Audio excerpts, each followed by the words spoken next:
Bonjour et bienvenue dans cette première vidéo du blog superparent.com. Je m'appelle Olivier et aujourd'hui on va aborder une technique très simple et pourtant très efficace qui va vous permettre d'éviter un paquet de crises avec vos enfants. C'est d'ailleurs une technique qui est abordée dans la séance numéro 1 de l'atelier Parler pour que les enfants écoutent. D'ailleurs, il y a de grandes chances pour que vous l'ayez déjà utilisé inconsciemment. Je suis sûr qu'il vous est déjà arrivé de nombreuses fois de devoir refuser des choses à vos enfants, ce qui entraîne forcément de la frustration pour l'enfant et donc du coup souvent une crise, une colère ou ce qu'on a l'habitude d'appeler un caprice.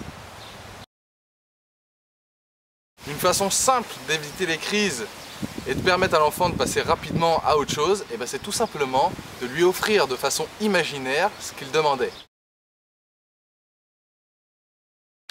Un exemple concret de la mise en application de cette technique, de cette astuce, c'est par exemple ce matin.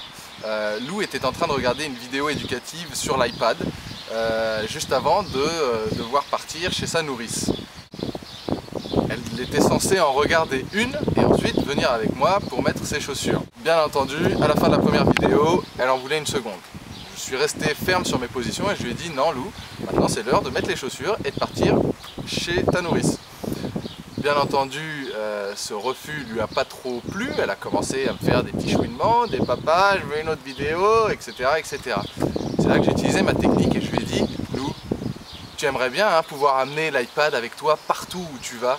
Tu aimerais bien pouvoir regarder tes petites vidéos éducatives toute la journée en permanence chez ta nourrice, en rentrant le soir, etc. Elle m'a regardé comme ça avec ses grands yeux, elle m'a fait un petit sourire et puis du coup elle s'est levée, elle est venue mettre ses chaussures avec moi.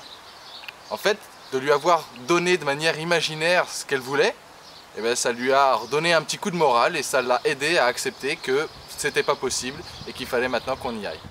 Voilà, c'est une petite astuce toute bête, toute simple à mettre en place, plutôt rigolote d'ailleurs, autant pour vous que pour les enfants. Et j'espère que vous allez la mettre en place. D'ailleurs, si vous le voulez bien, testez-la, essayez-la, voyez comment vos enfants réagissent. Et laissez-nous un commentaire en dessous de cet article pour nous dire si ça a marché pour vous ou pas. Voilà, j'espère que cette vidéo vous a plu. J'espère que vous serez indulgents parce que c'est notre toute première vidéo sur le blog superparent.com. En tout cas, je vous dis à très bientôt.